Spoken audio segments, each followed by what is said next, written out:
Hashem svasai tiftach u'piagi tilasacha. Hashem svasai tiftach u'piagi tilasacha. Mazel tov. We're now on Shmuel Beis, but let's just recap and let's go to where we want to be. And that is, I like to bank on a winner. I don't know about you, but it feels very good. And the Talmud talks about that what's going to happen in the time of Mashiach is that all of the other Sifrei Kodesh are going to be, everything on the shelf is going to be removed. We're not going to be remembering it anymore. There's going to be 24 Sifrei Tanakh. That's it. So ladies, we're banking on the winners. We're forever. But not only that, but everything that is written, because there's so much to be written, is written Ladoros. And so what was written a long time ago is relevant and is applicable to today. So what do we do with that? Well, although there are 24 Sifrei Tanakh, the Archbishop of Canterbury divided it into 39. And so we are technically in Shmuel Bet. However, the first Sefer to be divided is Shmuel. Shmuel really was a full Sefer. And so we're going to have to understand something that ties in Shmuel to the bigger picture. It is the first out of all of the Sfarim that is divided into Aleph and Beis. So let's start. If we go back and we understand that we're in Nach. Nach begins from the Torah, where we were created as a fetus. We grew, and Hashem brought us out into the world. And then we have Yehoshua. And Yehoshua, there's still something stuck from the umbilical cord. You know, the infant. It really is so connected. And so where we are as a nation is so in its early stages, but the Bechira, we have Hashem on the brain. We have Moshe Rabbeinu, and Yehoshua was just a reflection from Moshe, who's a reflection from Hashem. So that's where the nation began. That's where we were born. And then comes the idea of Shoftim. And as we've just been mesmerized for the last half an hour, what is Shoftim? Shoftim is the terrible twos. You know, you get some direction from a parent, and then so you kind of do what's right. But Isha Yashar Be'inav Yaseh, they do what they want to do, and they have to learn the lesson with a pullback, but then they try and they go again. And then the pullback, and they try and they go again. And then we get to Shmuel. And what's Shmuel? Well, what did I say? We have the Aleph and the Beis. We have school-age children. We have some premier people who work with in education in this room, so many of us. And it's a very special thing because you have Aleph Beis. So you actually have the beginning of the Aleph Beis. You have the idea of education, Aleph, training and educating, and the Beis, the bias. And so what do we do with this? How do we understand it? And so let's go back and understand together that in order to educate, what do you have to do? You have to create a heart. You have to create the geschmack. You have to create the meaningfulness. That's where training begins. And that is where Shmuel Aleph takes us. We have the creation of the heart. Now, how do I know that to be true? Well, what's the heart? The heart is Lev. Lev is 32. How many prakim are there in Shmuel Aleph? 31. And we're going to hold on to that. How do we get to 32? How do we get to the full heart? How do we get to the educating as a nation, the Lev in its entirety? Well, we have 4 hearts that are going to be mentioned in this Sefer. The first heart is Chana.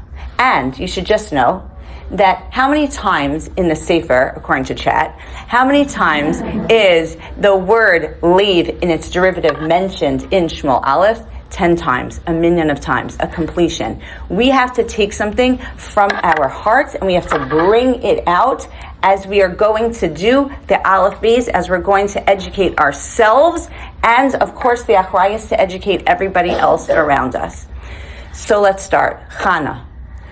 Chana. The name of Chana is Chen, right? That she was beautiful inside And remember, Eli thought that she was Kishikora, Kisara, she's Chain, who's beautiful on the outside, and obviously on the inside is Sarah, so she has the element of Chain, but also Va'etz Chanan. We know from the Torah that Moshe Rabbeinu, that what was he doing Va'etz Chanan? He was davening. And so we have that she has within herself, and we learn from her, the Gemara talks about that. Who do we learn davening from? We learn it from Chana, because Midaberes Aliba, she's talking from her heart. She was the heart that was all heart for HaKadosh Baruch Hu. Everything that she did and who she gave up. She gave up her one and only son that she davened for. She was Maras Ruach. She was she came to Hashem and she asks Hashem and she says to Hashem, please give me a child. Did she want it for herself? She didn't want it for herself, but she was pushed against the wall where there was no one else and nothing else to turn to. And what does it say? That she Batispalal Al Elokim, that she davened on Hashem. Just think about it as though my Tati and Shemayim, I'm on you. You're all that I have. She put her heart all in L'Shem Shemayim for Hashem, and that's where Chana teaches us all heart. And she gave up nothing for myself, all for you, Hashem, all for you, Hashem. And it's really a cute idea that kind of I think about is they say that that Rebbetzin Batsheva Kanievsky, what she used to tell people who would come, and she would see so many people that needed so much chizuk and so much bracha, and going to get a bracha, and she would and if something was so super hard, so people say that what she would say is she would bring them over to a siddur or to a tehillim, and she'd say there's just one address that you come to, and that is Hashem, and that's who Chana was, and that's why Chana we learn tefillah from Chana, because we know that Chana, what else did she do? That when it says that she was Midaberes Aliba, she told her heart what to feel. She really did a lot of introspection and fundamental building to be able to get to the place where her heart and her everything was all for Hashem. Okay, so that's Chana. So we have Chana, and just one other point that they talk about, that the Klausenberger Rebbe, when he was in Auschwitz and he had lost 11 children, he had lost his whole family, he lost it all, and there was a moment where he just was broken and couldn't, everything, and then he was able to fundamentally bring himself up, and he said that it's just you, Hashem, it's just me and you, Hashem, and basically, from that moment when he realized the recognition that it's just me and you, Hashem, that's it, that's all we've got, you are the final destination, you are the end and end all, you are the stop that I have to get to, that's where he was able to then go and thrive and develop what he had to develop. The next person is Shmuel. Now Shmuel, we know that Shmuel got a coat from his mother every year. And so in fact, the love that she had for Hashem was enveloped in Shmuel.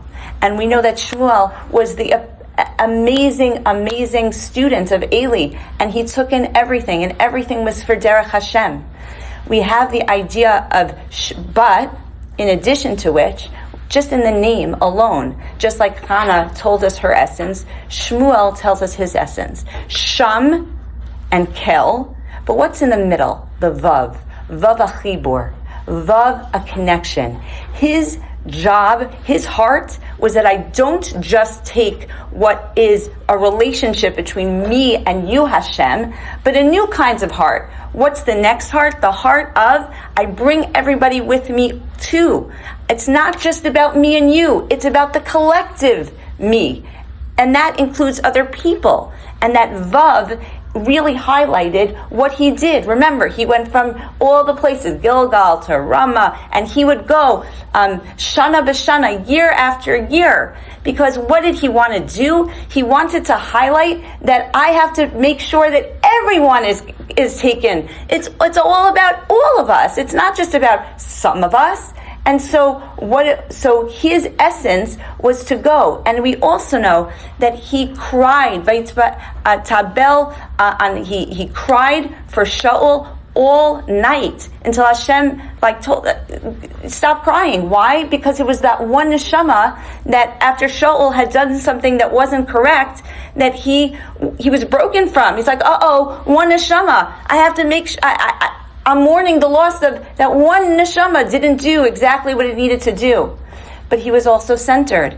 And then at the end of his cycling back and forth, he went El Beso, Lizboach, Zevach La Kadosh Baruch Hu. He had that connection of everything is for you, Hashem. It's not about my own aggrandizement. It's all you, but also the idea, the fundamental belief that I will bring it back to my home too. Everything I will bring to everybody and then to you, Hashem. And Shmuel was able to show us the second heart, which is the heart of giving to other people. The third heart is the heart of Shaul. Now Shaul, we know, the Shechlo B'mala Gaboa Mikol Am, he was Bachor Tov. There is no one who was as great as Shaul. And the idea of Shaul is the idea of chinuch that Hashem is showing us in this age, this school-aged children. And what is that? The natural consequences of your actions. Why is it? If Hashem is going to give them a king, that this king should have everything going for him and turn in this way, what is really, what's our message? So school-age children, what do? When they, first of all, what's the difference between an infant and a school-age child? Well, the school-age child starts to think about their peers. Now, it gets really significant when you become a teenager. Then it's really all about peers. But as a school-age child, you're starting to think about where, what are they doing? And how are they doing it? And what did they get? And how did they get it? And that's what the Bnei Israel do. Simalanu melech, so that kachol agayim, we want a king just like they have it. We see that they have something, and we want that too. And so, first of all, they asked for it. Now, they did kind of know that there are going to be 3 mitzvos that the Bnei Israel are going to be responsible for when we get into Eretz Yisrael. One of which is to set up a king. So they knew it was going to eventually be coming, but yet they're asking for it now. And so what does Hashem say? Okay, so you asked for a king because you're not being patient, and you're asking for a king. Your heart seems to be a little bit misguided. So you're asking because everybody else has one. So what am I going to do?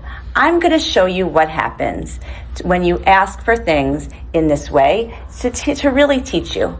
What were the 2 things? So who's Shaul? Shaul is amazing. He is the top of the top. So Hashem says, I'm going to give you the top of the top, everything good, and he's an anav.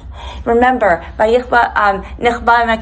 he hides. He is soft and kind. He's a Talmid Chacham. He also is an elitist. He only chooses the best people to fight with him, the Anshe Chayil. He expects perfection, everything good. And what does he do wrong? 2 things. Number 1 is he lacks patience. He doesn't have patience. When Shmuel tells him, wait for me, he doesn't wait. When he asks the Urim and Tumim what should he do, and the Urim and Tumim doesn't give it fast enough, he still acts. So no patience. And the second, what does he do? He asks everybody else what to do. What should I do? What should I do? And isn't that the same as I'm looking at what everyone else is doing and I want to know what they're doing? So that's what he does. Shaul, he didn't have to ask. He knew more than anybody else in the room. Remember, he's greater than everybody else. And so it's the natural consequences of your actions. I have to show you exactly what it is that you are not supposed to be doing. And what do we know about Shaul? So, well, if we're using everybody's name, what do we take from Shaul? So, what is it that Shaul, what were the two things that Shaul really messed up on? He messed up on number one, the tzon. Remember, he let all the sheep that of Amalek live, and Agag. So if you take the gematria of Agag and tzon, you get 148. What is 148? Kemach. In Kemach in Torah. The wheat.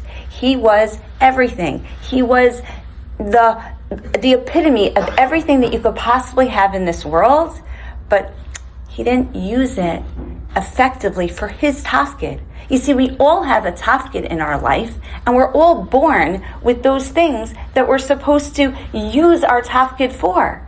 And he had a tafkid. His tafkid, Hashem said, you're going to be the leader. So as an individual, he was amazing. He was the best Talmud. He would have gotten the risen to Kashidach, everything good. But instead, what did he do?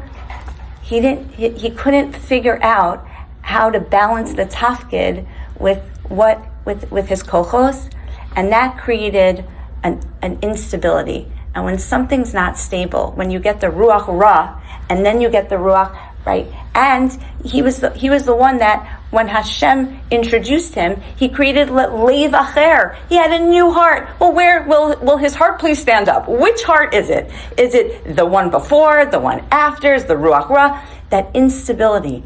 And so he stresses the importance of making sure that you match your kochos, that you do enough balancing so that you match what you're given with the situation that you're given.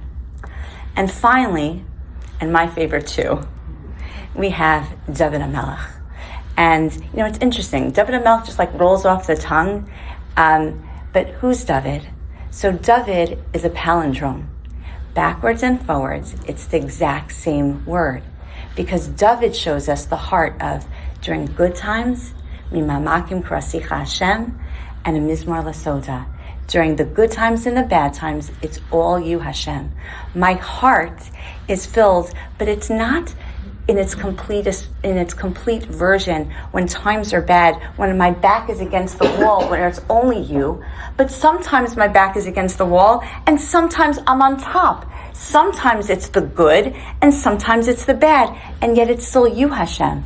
You, David HaMelech, we take all of the Shira and the Tehillim, and there's nothing that doesn't, that speaks to the united everybody as much as Tehillim. Not even davening, because not always are we on that juncture in our life where tefillah just seems to matter. I always say there are moments of Har Sinai, and then there's the moments of the Midbar. There are moments where you're living inspired, and then there's the moments where it's just closed and there's no inspiration.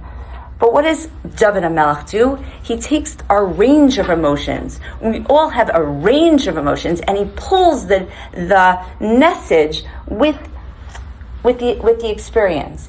And he always comes from a place where I felt it too. And we went through so many of his experiences of what happens in Zip, what happens with Nov, what happens when he's on the run, when he's in the Ma'ara. There are the Tehillim, 50 to 59 especially, are all about what happened to David HaMelech, and it's all something that we can relate to, because we've all been in sticky situations. We're all in a cave sometimes. And so that's where we can get from David. And David is the same gematria as Doeg, which was his rival enemy, and it's the same gematria as Yad, as in Hashem. So David gives us that full and completeness in our hearts. And so that's the fourth of the hearts. So now we have all four hearts. What do we do with this? So one story that is just very, very beautiful that, I could tell it to you, but if I read it to you, I think it's just something that hit me in a very profound way. And unlike Michelle, who's just a natural born storyteller, let me tell you. Okay, so this is a story from the Yom Kippur War that was told to Rabbi Lau. During the Yom Kippur War, a group of Israeli soldiers were trapped in an underground bunker on the Hermon. The Syrians had overrun the area. Most of the unit was killed. A few survivors were wounded, freezing and completely cut off. One soldier later gave sworn testimony to the IDF rabbinate and to Rabbi Lau, and he said, "We had no food, no water, no radio, no light. We thought we were going to die. The bunker was pitch black. They heard Syrian soldiers walking above them. They heard gunfire. They heard explosions. They heard their own friends dying." And he said, "I felt the darkness closing in. I couldn't breathe. I couldn't think. So I started to say Tehillim. I didn't have a book. I said what I remembered, first quietly, then louder, and then with everything I had left." He said, "I said Tehillim the way David HaMelech must have said Tehillim in the caves. I wasn't reading, I was crying. And hours passed, and then a night, and then another. Finally, after 3 days, an IDF rescue unit broke through the bunker door. When they pulled him out, the medic asked, 'So, how did you stay alive?' And he answered, 'David HaMelech sat with me in the dark.'" Okay, so now, we're coming to the time of Shavuos, a time where we're trying to be makabel the Torah. So what are some takeaways that we can have? And the time is short, so I'm just going to give a few takeaways. Now, we're a Halaga group here. No one here has to improve in the slightest. But let's just say you wanted to take from each one of the hearts to make it into what we said. We have Aleph, that's 32. We have Shmuel Aleph, that's 31. The last piece is the piece that we bring to the table. And so one thing that we could take from Chana is that Chana, perhaps she gave it all to Hashem. Once a day, it's good to say, "You know what, Hashem, you take on this tzara. You take on this problem. Out of all my laundry list of things I'm worried about, I want you to be in charge of this one." What can we take from Shmuel? So Shmuel, it wasn't just about himself, it was about others. And it would be nice if once a day you either texted or called or reached out to one person just to say, "Hi, how are you? How are you doing?" Just to show that you're in connection to other people. What's one thing that you could do about Shaul? Shaul didn't have the balance.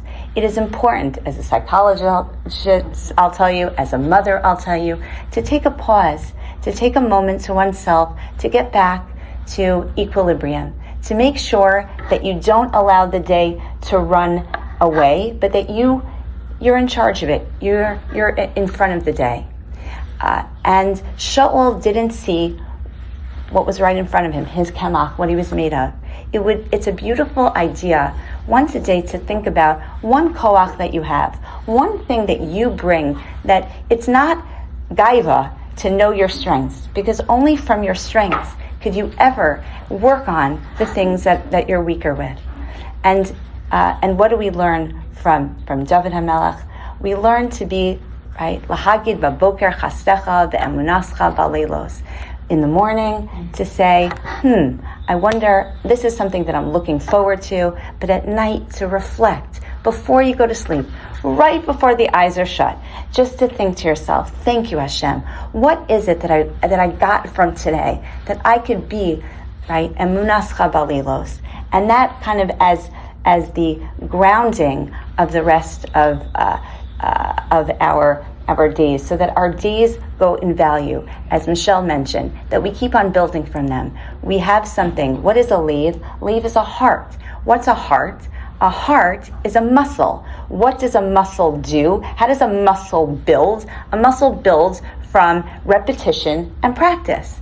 And a muscle that's repeatedly, and that is why the Nach Yomi is so beautiful and so important, because we get repetition and practice. We do it consistently every day. And when we do something every day, what do we develop? Muscle memory.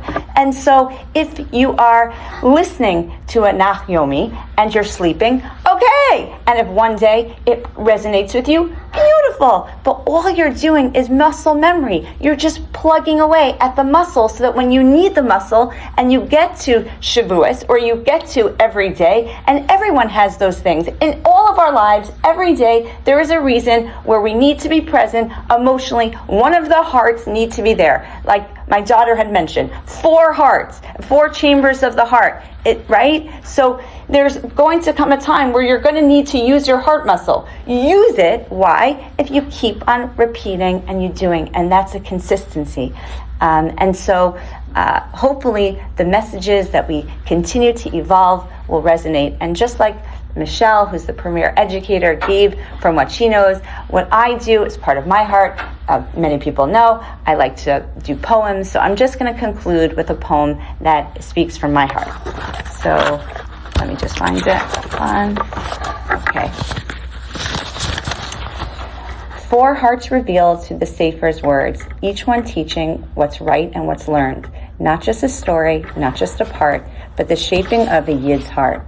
Chana's heart, so full, so pure, in silent tefillah, steady and sure, she gave her child her deepest plea, back to Hashem, completely willingly, a heart that knows, in giving its all, find its strength, will never fall. Shmuel's heart, faithful and strong, from Eli his Rav, he learned all along, hearing Hashem his whole life long, guiding his people with truth and with care, a leader shaped through tefillah and prayer, a heart aligned with Shamayim above, guiding a nation with clarity and love. Shaul's heart, chosen from birth, head and shoulders above in stature and worth, a Binyamin man, a Talmid Chacham refined, elite in thought with depth of mind, yet called to lead with patience and law. His heart was tested with yira and awe. A heart that teaches, though lofty at start, must be guarded and grown, a working heart. David's heart, through joy and pain, in loss, in fear, in rise, in rain, he sank in darkness, he danced in light, clinging to Hashem with all of his might. The premier king who would rise above, bringing Malchus to its fullest with enduring love. And now we stand at the Sefer's close, 31 prakim, the journey we chose. But leave 32 is the step we start to take what we've learned and place it in heart. Through Nachyomi we continue, each day a new start, learning and growing, shaping our heart. Thank you.